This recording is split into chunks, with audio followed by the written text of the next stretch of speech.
Halo everyone, saat ini kami dari kelompok 2 akan memberikan pemaparan materi dalam bentuk video, di mana pembuatan video ini kami buat untuk memenuhi tugas mata kuliah bisnis internasional oleh dosen NER Dr. Rudi Stefan Wenas, sarjana ekonomi magister manajemen.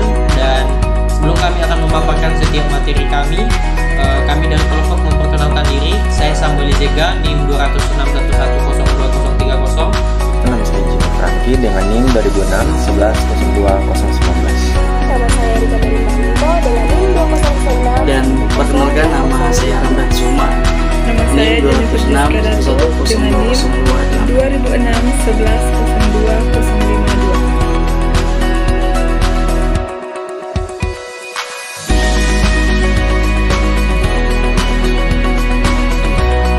Pembahasan pertama yaitu pengertian impor.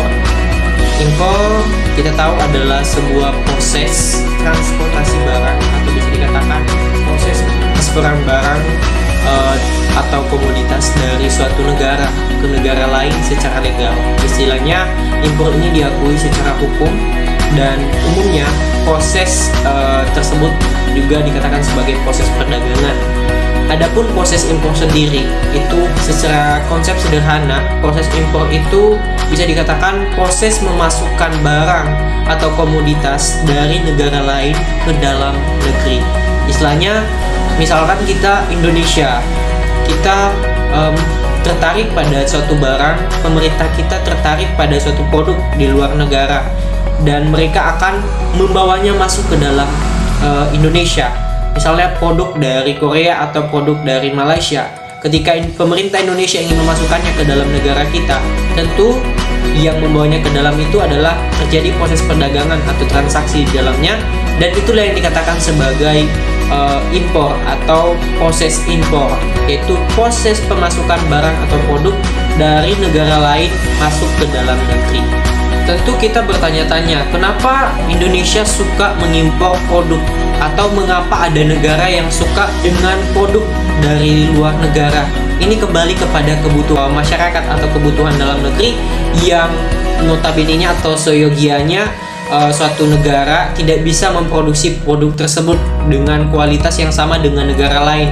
Dan hal itu yang mendorong sebuah pemerintah atau mendorong pemerintah negara Indonesia, misalnya sebuah negara, di dalam memasukkan produk dari luar tersebut. Jadi alasannya secara tegas adalah bahwa negara tersebut menginginkan sebuah produk yang memiliki kualitas juga dengan alasan negara tersebut tidak dapat memproduksinya. Namun mereka bisa mendatangkannya dari negara lain. Jadi itu alasan mengapa banyak negara suka impor dari negara luar masuk ke dalam negeri. Dan tentunya ada bentuk-bentuk impor pada setiap negara. Bentuknya itu bisa berdasarkan kegiatannya. Jadi impor berdasarkan kegiatannya, yaitu yang pertama, impor sementara. Apa itu impor sementara? Impor sementara adalah impor barang yang bertujuan untuk diekspor kembali ke negara tertentu dalam jangka waktu 3 tahun. Kedua, impor ditimbun. Apa itu impor ditimbun? Impor ditimbun maksudnya adalah impor barang dengan sarana pengangkut melalui proses pembongkaran. Kemudian yang ketiga, impor dipakai. Impor dipakai maksudnya adalah impor barang yang bertujuan untuk dipakai oleh masyarakat yang berada di negara pengimpor barang tersebut. Kemudian keempat adalah impor angkut. Impor angkut ini bisa dikatakan juga impor lanjut atau terus, adalah impor barang dengan sarana pengangkut tanpa melalui proses pembongkaran. Kemudian yang kelima adalah impor reekspor. Impor reekspor ini maksudnya adalah impor barang di wilayah pabean untuk diekspor kembali ke negara tujuan karena terjadi masalah pada barang yang dikirim. Jadi itu bentuk-bentuk impor berdasarkan kegiatannya. Tadi kalau kita bahas tentang impor berdasarkan kegiatannya, tentu ada bentuk impor yang lain, yaitu bentuk impor berdasarkan pengirimannya. Adapun bentuk impor berdasarkan pengirimannya, yang pertama adalah import full container load, yaitu pengiriman barang menggunakan kontainer dan dilakukan oleh satu pengirim atau importir ke negara tujuan. Kedua, yaitu import less than container load, yaitu pengiriman barang menggunakan kontainer dan dilakukan oleh satu atau beberapa pengirim atau importir ke negara tujuan yang sama. Jadi bisa kita bedakan ya, import full container load dengan import less than container load. Dimana kalau import full container load itu cuma satu pengirim, nah, sedangkan kalau import less than container load itu dia bisa lebih dari satu pengirim atau importir. Tujuan dan manfaat impor. Yang pertama, tujuan impor. Memenuhi kebutuhan dalam negeri menjadi tujuan utama kegiatan impor dilakukan. Kegiatan ekspor dan impor sendiri merupakan bentuk komunikasi atau kerjasama pada tiap negara.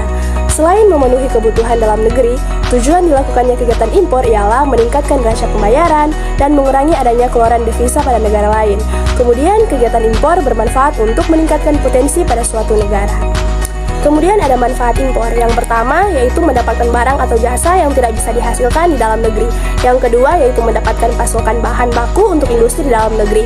Yang ketiga mendapatkan teknologi yang lebih modern dari barang yang diimpor. Yang keempat mengendalikan inflasi karena barang impor lebih murah. Serta yang kelima, suatu negara bisa fokus memproduksi barang atau jasa tertentu. Yang selanjutnya, keunggulan dan tantangan. Keunggulan bisnis impor yang pertama yaitu produk yang dipasarkan lebih unggul karena diimpor langsung atau merupakan buatan negara lain yang sudah terkenal dengan produk yang diimpor tersebut. Yang kedua, meningkatkan keuntungan, profit yang akan didapatkan kemungkinan akan jauh lebih besar ketika menjual produk ke luar negeri, karena setiap negara memiliki kondisi ekonomi dan mata uang yang berbeda. Misalnya, jika Indonesia hanya membutuhkan uang sebesar 20.000 untuk sekali makan, tetapi di Singapura bisa mencapai 100.000. Dari sini kita bisa tahu bahwa perbedaan ekonomi dan mata uang memberikan dampak yang cukup signifikan. Kita bisa menjual barang dengan harga yang lebih mahal karena masih bisa terjangkau oleh konsumen kita di negara lain. Yang ketiga, memperluas jangkauan pasar. Seperti sudah disinggung sebelumnya, bahwa melakukan ekspor-impor akan membuat jangkauan produk Anda menjadi lebih luas lagi. Dengan menjangkau lebih banyak negara, kemungkinan Anda untuk mendapatkan profit tentu jauh lebih besar lagi. Tidak hanya menjangkau pasar lebih luas lagi, tetapi Anda juga bisa berinovasi untuk membuat produk baru, sehingga nantinya Anda akan mendapatkan target pasar yang baru juga. Tetapi, tentu saja produk yang harus dibuat sesuai dengan karakteristik market yang akan dituju. Oke, selanjutnya kita akan membahas tentang bisnis impor, yang mana tantangan yang ada dalam bisnis impor itu terdiri dari bidang digitalisasi, di mana seorang importir harus mengikuti perkembangan di era globalisasi dengan adanya digital marketing dan sebagainya. Seorang importir dituntut untuk bisa berkompeten.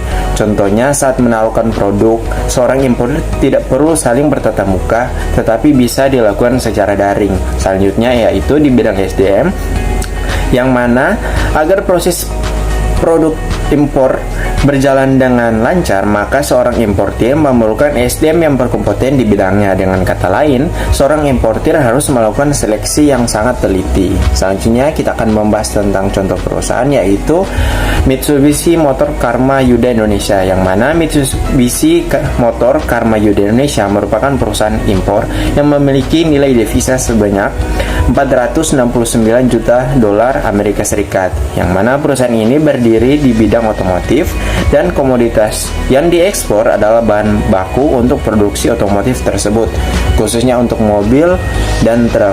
Yang mana sejarah dari perusahaannya ini adalah perusahaan ini berdiri atas nama PT New Arma pada tahun 1970 sebagai distributor tunggal Mitsubishi Indonesia, yang kemudian di tahun 1973 berganti nama menjadi PT Karma Yuda Tiga Berlian Motors atau KTB, dengan 3 pilar penjualan, yaitu Light Commercial Vehicle atau LCV, dan selanjutnya itu Commercial Vehicle atau CV, dan Passenger Car atau PC. Bisnis dan mengalihkan bisnis distribusi kendaraan penumpang dan niaga ringan yang bermerek Mitsubishi Motors di Indonesia kepada PT Mitsubishi Motors Karma Yuda Sales Indonesia atau yang disingkat dengan MMKSI, Restrukturisasi ini bertujuan untuk lebih fokus pada segmen pasar, serta untuk merespon dan berkontribusi pada setiap permintaan dari masing-masing segmen pasar dengan cepat dan fleksibel. Melalui perubahan struktur organisasi ini, Mitsubishi bertujuan untuk terus berkembang dan memperluas produk dan layanan dengan kualitas yang lebih baik. Hal ini tentunya diperuntukkan untuk pelanggan setia kendaraan Mitsubishi dan masyarakat Indonesia. Mitsubishi sendiri punya banyak produk, tapi ada beberapa produk yang sudah sangat familiar di telinga masyarakat. Yang pertama itu ada Eclipse Cross, kemudian ada Outlander PV. Ini yang baru launching pada tahun 2021.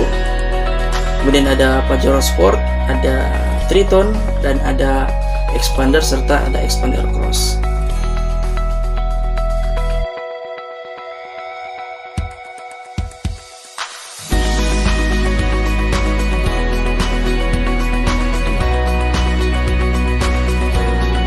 Demikianlah video pembahasan kami kali ini terkait materi impor, dan akhir kata kami ucapkan terima kasih. Jangan lupa subscribe, like, and comment.